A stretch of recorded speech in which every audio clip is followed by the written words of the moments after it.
Bonjour, je m'appelle Joanna Mirabel, bienvenue dans mon atelier à l'Orfèvrerie à Saint-Denis.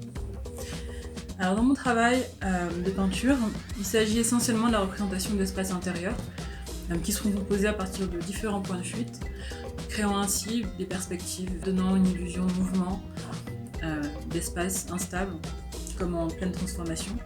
Ce qui est également important, c'est l'association de différentes formes picturales, de différentes écritures graphiques. Du coup, on va trouver des zones abstraites qui cohabitent avec des zones plus expressionnistes et d'autres zones encore plus réalistes. Ce qui m'inspire énormément dans mon travail, ce sont finalement des auteurs tels qu'Édouard Glissant, en particulier son travail sur la colorisation,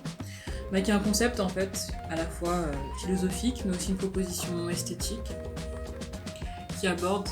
différentes notions autour de la relation des individus avec leur culture, leurs identités, qu'il définit comme étant pluriels finalement, comme étant des espaces en mouvement, en transformation, qui évoluent en fonction des espaces auxquels on est confronté, en fonction des rencontres que l'on fait, et finalement avec cette idée que ce qui prime, ce qui est le plus important, ce sont ces zones de contact, ces relations d'un espace à un autre, ce qu'elles créent, ce qu'elles façonnent, dans ce qu'il peut y avoir d'imprévisible. Par rapport à cette dimension finalement qui est relativement partagée, quasiment universelle je pense, autour de ce qu'on perçoit comme étant le foyer, de aussi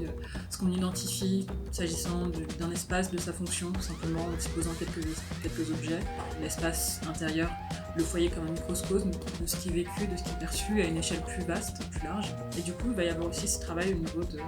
la limite entre la peinture et la sculpture, notamment par l'ajout de matière, de la toile, voilà, qui va du coup sortir du cadre, qui va devenir volume, donnant comme ça une autre perspective, une nouvelle dimension finalement à ces espaces qui semblent en construction ou en pleine transformation. On trouve aussi des références à d'autres peintures, telles que les scènes de genre de Velázquez ou des natures mortes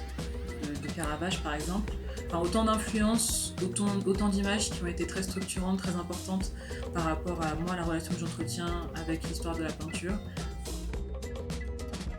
Finalement, en revisitant du coup la représentation de l'espace comme quelque chose soumis à une espèce de force anthropique, une espèce de désordre créateur qui peut générer de nouvelles formes, c'est une manière d'aborder de proposer en tout cas de nouvelles perspectives quant à la manière d'habiter le monde, qu'il s'agisse de la relation avec différentes cultures ou de la relation avec l'environnement.